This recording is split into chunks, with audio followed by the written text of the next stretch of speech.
funds, especially too many pool of funds within the country. Welcome to Business Today. I'm Nokip Kimboy, and we begin the show with matters to do with Sukuk bonds, where the premier Sharia bond in East Africa, Linzi Sukuk, has officially started trading today with its admission to the Nairobi bourse earlier today. Issued by Linzi Finco Trust with a 3 billion Islamic security to 15-month maturity period, the Sukuk is expected to make housing more affordable, with President Ruto adding that this listing highlights the importance of Islamic finance in promoting financial inclusion and broadening the global market access. The 3 billion shilling Linzi Sukuk that is meant to fund affordable housing for KDF. It's going to build 3,069 units for KDF. And more importantly, this is the beginning of enabling alternative ways of funding to come through the NSC, of course, from private sector through the NSC to specific sectors that require funding. Privatization of state-owned enterprises will attract foreign and local capital investment, bring in capital and expertise, improve governance, and contribute to Kenya's long-term economic stability and development. And for companies to be privatized, we believe this will lead to enhanced efficiency, innovation, and competitiveness. And these enterprises will benefit from better management practices and focus more on profitability and customer satisfaction. That is the essence of public partnership, public-private partnership. We're using private funds. We're using private funds to deliver public housing. It is the model that will leverage more resources beyond what government can do, that private money can facilitate home ownership. Private money can facilitate public housing. All right, still on trading at the NSC, the presidents noted that lack of centralized Sharia governance board directing the national financial regulators to collaborate with the National Treasury and Islamic finance stakeholders to develop a robust regulatory framework is critical. And right now we're joined by our reporter Nicole Njuguna with further details. A very good afternoon to you, and today marks an auspicious occasion as the first Sharia-compliant bond, the Linzi Sukuk bond, has just been admitted into the unquoted securities platform of the Nairobi Stock Exchange here in Nairobi, which brings the total number of admitted securities to 3.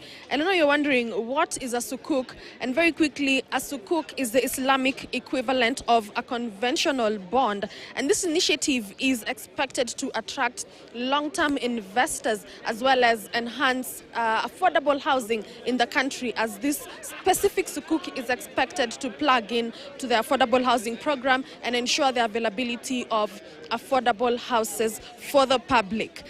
Joining me right now is Sheikh Ibrahim Lethome, who gives us more context on what this Sukuk is. Thank you very much, Sheikh. And please tell us more about this Sukuk bond and the significance of it. Okay, thank you very much. As a chairman of the Sharia Advisory Board of Saleh, the significance of this bond is that we have been able to show that Islamic finance is not only limited to what people are used to, that is Islamic banking, Islamic insurance, that we can even venture into the capital market. Now, this is a historical moment whereby we have been able to demonstrate that Islamic finance can go into the capital market and it can help us in development, getting into investments that are going to contribute to the development of our country and the economy of the country, while following the principles of Sharia, that there will be no interest in these transactions, but there will be profits. Profits will be generated. Remember, we are a pension fund whereby we have pensioners who contribute money the fund, and we are reinvesting their funds in a Sharia-compliant manner. So with this Sukuk now, we have been able to diversify, and we are able now to invest their funds into this project through the Sukuk, whereby the money will be invested in this housing project, and they will be able to get their profits in a Sharia-compliant manner. And on the other hand, the country is going to develop, the housing sector is going to develop. And remember, we are going into housing for the defense forces. So it's like a public-private sector, partnership that we are doing here. So this is the significance of the Sukuk bond that has been listed today here. The president mentioned that we are getting this Sukuk bond at an interest of 11% for 15 years. I want to make a correction. Not interest, it's supposed to be profit. I think it was a slip of the tongue. That is the profit. But of course, the profit has to be benchmarked with the interest rate in the market. But it's not supposed to be interest. It is supposed to be profit. So I want to make that correction. Talk to me about... he mentioned that he will be starting the process of the formulation of a regulatory framework because the absence of one poses quite a challenge. Talk to us about what we should expect in regards to that. Currently what is happening for any financial institution or even a pension fund like ours to roll out products and services that are Sharia compliant, one of the requirements by IOFI, which is the global regulatory body for Islamic financial institutions, is that you must have a Sharia advisory board, and that is a committee of experts that advises the institution.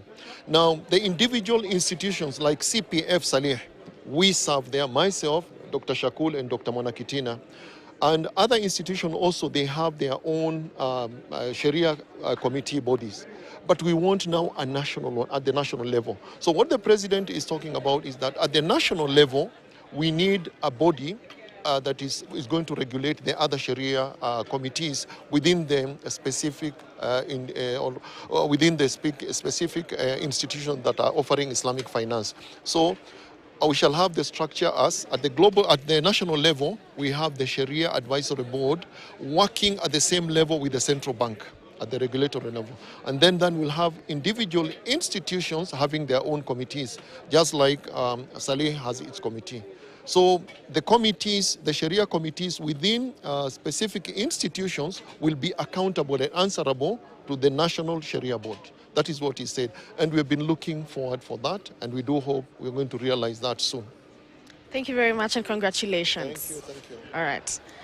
Well, there you have it. This is the first listing of Kenya's inaugural Sharia bond into the market. And you can be sure that we will bring you subsequent updates on this matter as the story develops.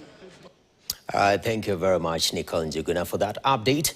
Let's talk ABL, where East Africa Breweries Limited has posted a 12